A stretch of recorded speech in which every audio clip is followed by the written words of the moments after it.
Saudara-saudariku sebangsa dan setanah air, selamat berjumpa, selamat baku dapat. Beta Pendeta Mary Kolimon dari Kupang, Nusa Tenggara Timur mau menyapa saudara-saudara sekalian. Apa kabar saudara-saudara semua? Hampir 3 bulan sudah ketong diserukan untuk tinggal di rumah, belajar dari rumah, dan juga bekerja serta beribadah dari rumah. Beta lihat banyak yang senang, banyak yang menikmati, tapi kebanyakan di antara kita mulai bosan, mulai jenuh dan bertanya, sampai kapan kita akan tinggal di rumah saja? Terima kasih kepada semua orang yang dengan tekun menjalankan seruan pemerintah kita, bahu-membahu mencegah penularan virus corona, mencegah penularan COVID-19 di dalam kehidupan berbangsa kita. Saudara-saudariku, di kesempatan yang berbahagia ini, saya ingin berbagi refleksi dari perspektif iman saya, dari perspektif iman Kristen. Bagi orang-orang percaya di seluruh dunia, bagi orang-orang Kristen di seluruh dunia, kita sedang mempersiapkan diri untuk merayakan keturunan Roh Kudus. Setelah Tuhan Yesus terangkat ke surga, murid-murid menanti datangnya Sang Penghibur, Sang Penolong yang dijanjikan kepada mereka. Ketika kita membaca Kisah Para Rasul pasal 1 ayat 1-11, dikatakan di sana, murid-murid berdoa dan bertekun menunggu datangnya Roh Kudus. Sebelum Tuhan Yesus terangkat ke sorga, mereka bertanya, Tuhan, maukah Engkau pada masa ini memulihkan Israel? Dan Tuhan menjawab mereka, tak seorang pun tahu kapan waktunya. Hanya Tuhan, hanya Bapa tahu tentang waktu itu. Tapi kepada kalian akan diberi kuasa, supaya kalian menjadi saksi-saksiku dari Yerusalem, Yudea, Samaria, sampai ke ujung-ujung bumi. Dan kepada mereka dijanjikan Roh Kudus. Itu sebabnya murid-murid Kristus menanti datangnya Roh Kudus. Ketika kita diajak bersama-sama ada dalam acara konser kebaikan, konser amal, tribun berbagi, kita ada dalam perayaan penantian Roh Kudus itu.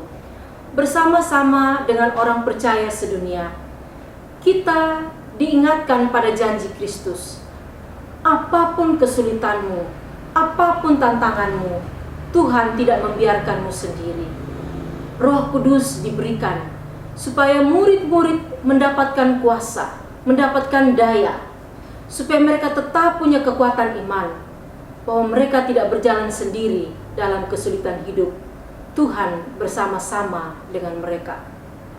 Bagaimana dari perspektif iman kita memberi makna pada COVID-19 ini? Mungkin seperti murid-murid, kita berkata kepada Tuhan dalam doa-doa kita, Tuhan, maukah Engkau pada masa ini memulihkan Israel? Tuhan, berkenankah Dikau pada hari ini juga, pada bulan ini juga, memulihkan dunia dari COVID-19. Kita belajar dari jawaban Yesus kepada murid-muridnya. Tak seorang pun tahu kapan waktunya. Dan memang saudara-saudara, di hadapan pandemi COVID-19, kita seperti kehilangan seluruh daya. Tak seorang pun di bawah kolong langit ini hari ini tahu kapan pandemi ini akan berakhir. Ada analisa mengatakan mungkin Juni selesai, yang lain bilang Agustus, yang lain lagi bilang Desember 2020. Saya membaca analisa New York Times 8 Mei yang mengatakan bencana ini, krisis ini bisa berjalan 18 bulan sampai 24 bulan, 2 tahun saudara-saudara. Bagaimana kita menyikapinya? Dampaknya akan sangat luas. Kita belajar bahwa COVID-19 memang terkait masalah kesehatan, Tapi ini bukan hanya tentang kesehatan. Dampaknya ada pada seluruh bidang hidup manusia. Ekonomi, sosial politik, hukum, budaya, pendidikan anak-anak kita, mata pencaharian, dan sebagainya. Kami prihatin sebagai pemimpin agama. Ada banyak anggota jemaat, ada banyak warga masyarakat kita sekarang ini mengalami pemutusan hubungan kerja. Ada di antara mereka yang dirumahkan, kehilangan pekerjaannya, terutama kelompok-kelompok rentan seperti para pekerja harian, pemulung, tukang ojek, penjual di pasar, dan banyak saudara-saudara kita yang lain. Kita semua bertanya, Tuhan, berkenankah Dikau memulihkan dunia segera? Kami rindu kembali kepada masa lalu kami, berbakti di gereja, bersekutu bersama di sana, dalam pesta-pesta kami yang penuh sukacita. Anak-anak kami mau menikah, mereka mau membangun rumah tangga. Sampai kapan Tuhan? Sampai kapan? Hari ini kita belajar manusia dengan segala kehebatannya, ilmu pengetahuan dan teknologi yang dikembangkan manusia dengan segala kehebatannya, ternyata tak mampu memberi jawaban terhadap pertanyaan itu. Kita semua kembali diingatkan, manusia tergantung kepada Sang Pencipta. Kita semua membutuhkan Tuhan dalam situasi seperti ini. Semua kita harus kembali meminta hikmat Tuhan. Tuhan, tolonglah kami. Dan kita belajar dari kitab suci kita dalam agama kita masing-masing. Dari kitab Kisah Para Rasul yang saya sebutkan tadi, Yesus berkata, Allah tahu jawabannya, Allah tahu kapan pandemi ini berakhir. Pasrahkanlah dirimu kepada Tuhan. Memang ini masalah kesehatan, tapi ini juga masalah spiritualitas, masalah kerohanian, kesempatan bagi kita memperbaiki relasi kita dengan Tuhan. Manusia yang makin berkembang peradabannya, manusia yang makin canggih ilmu pengetahuannya, kadang-kadang merasa tidak lagi butuh Tuhan. Kita seakan berpikir ilmu pengetahuan bisa menyelesaikan semua masalah. Tapi COVID-19 mengajar kita sungguh-sungguh minta Tuhan. Akal manusia, kepandaian dan kecerdasan kita begitu terbatas. Sampai vaksin ditemukan, kita belajar, kami butuh Tuhan. Tuhan, tolonglah kami. Kepada warga gereja kami di Gemit, kami meminta, manfaatkanlah waktu-waktu ini untuk sungguh-sungguh berdoa kepada Tuhan. Ketika kita tidak dapat kesempatan berbakti di gereja, ketika kita harus kembali berbakti di rumah kita masing-masing, mari perkuat tidak saja imun tubuh kita, tapi perkuat iman kita kepada Tuhan. Mari orang tua, bangunlah mesbah keluargamu, berdoa bersama anak-anakmu, belajarlah firman Tuhan, supaya apapun tantangan yang kita hadapi, kita punya akar spiritualitas yang kuat. Kita tidak gampang untuk cemas berlebihan, untuk panik, untuk hilang harapan. COVID-19 memang bisa saja membuat kita cemas, khawatir, sebab kita tidak tahu apa yang akan terjadi di masa depan. Kepanikan dan kecemasan adalah hal yang sangat manusiawi. Tapi iman kita memberi kita alasan untuk tidak dikuasai oleh kepanikan, untuk tidak dikuasai oleh kecemasan. Karena ada Tuhan yang memimpin sejarah ini. Ketika murid-murid melihat ke langit, malaikat berkata, Dia yang pergi, Dia akan datang kembali. Sejarah dunia ini ada awalnya, sejarah dunia ini ada akhirnya. Dan di titik awal sampai titik akhir, kita akan bertemu dengan banyak hal yang membawa optimisme bagi peradaban dunia. Tapi juga ada saat di mana kita hilang harap, kita seperti terpuruk. Entah kita susah atau senang, entah kita gagal atau berhasil. Firman Tuhan mengatakan, Allah kita, Immanuel, Allah beserta dengan kita. Pakailah waktu-waktu ini untuk belajar tentang firman Tuhan. Saudara-saudariku, ada yang menarik dari firman Tuhan yang kita baca dari Kisah Para Rasul itu, bahwa kepada para murid dikatakan, berhentilah menengadah ke langit, lihatlah ke sekelilingmu. Di pandemi ini kita harus berdoa sungguh-sungguh kepada Tuhan, tapi mari kita juga melihat ke sekeliling kita. Konser amal malam hari ini adalah sebuah panggilan untuk melihat ke atas, berharap sungguh-sungguh kepada Tuhan, meminta Tuhan menolong dunia, menolong manusia, termasuk memohon hikmat-Nya untuk usaha menemukan vaksin. Tapi juga kita diingatkan ada waktu melihat ke sekeliling, melihat kepada mereka yang membutuhkan pertolongan kita, untuk membangun solidaritas dan kepekaan sosial. Di masa-masa seperti ini, di masa-masa krisis, manusia bisa saja menjadi sangat egois, hanya berpikir tentang dirinya sendiri. Kita diingatkan, lihatlah ke sekelilingmu, lihatlah kepada sesamamu, lihatlah kepada saudara-saudarimu yang membutuhkan bantuan dan dukunganmu. Masing-masing kita bisa saja bercerita, tapi kan saya mengalami rugi dalam usaha saya mengalami penghasilan yang berkurang.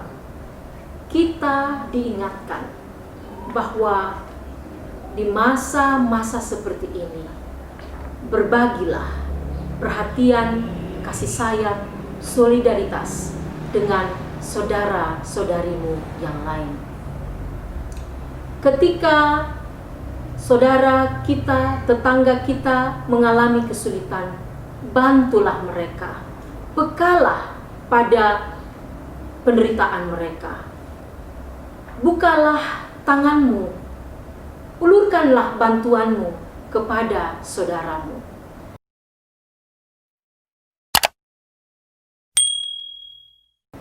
Di masa-masa ini, sekali lagi, di dalam krisis seperti ini, kepedulian dan solidaritas dibutuhkan di antara kita. Saudara-saudara, ada hal lain yang saya ingin juga menjadi perhatian kita. Perlu ada komitmen bersama kita untuk tidak melakukan stigma dan diskriminasi terhadap saudara-saudara kita yang terpapar COVID-19. Penyakit ini masih misterius. Banyak di antara kita tidak tahu bagaimana penularannya secara pasti. Dan kami belajar bahwa kadang-kadang terlalu gampang kita melakukan stigma dan diskriminasi terhadap saudara-saudari kita.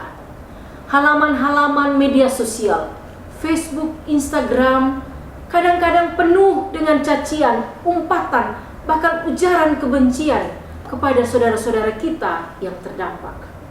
Mereka dibuli, mereka diberi cap buruk, termasuk keluarga mereka. Pandanglah ke sekelilingmu, berbagilah kebaikan dengan mereka. Saudara-saudara, ada yang menarik bahwa kitab Kisah Para Rasul yang kita refleksikan ditulis oleh penulis Injil Lukas, sahabat sepelayanan Rasul Paulus, kepada seseorang yang disebut Theophilus. Ada yang mengatakan Theophilus adalah seorang Yahudi diaspora di Romawi barangkali, tapi dia adalah tokoh terkenal, tokoh terpandang di komunitasnya. Yang lain mengatakan barangkali Theophilus adalah seorang perwira dari kerajaan Romawi. Tafsir yang lain mengatakan Theophilus sebagaimana namanya Theos dan Philos, yang berarti sahabat Allah, bukan sebuah nama pribadi, tapi adalah sebuah jati diri dari sahabat-sahabat Allah. Surat itu tidak ditujukan pada pribadi tertentu, tapi ditujukan kepada orang-orang yang mengasihi Allah dan dikasihi Allah. Maka kita disapa juga di masa-masa pandemi ini sebagai sahabat-sahabat Allah, mereka yang dikasihi dan mengasihi Allah. Dan cinta kasih kita kepada Allah kita wujudkan dalam doa kita, kita wujudkan dalam iman dan percaya kita. Namun juga cinta kasih itu kita wujudkan kepada sesama kita.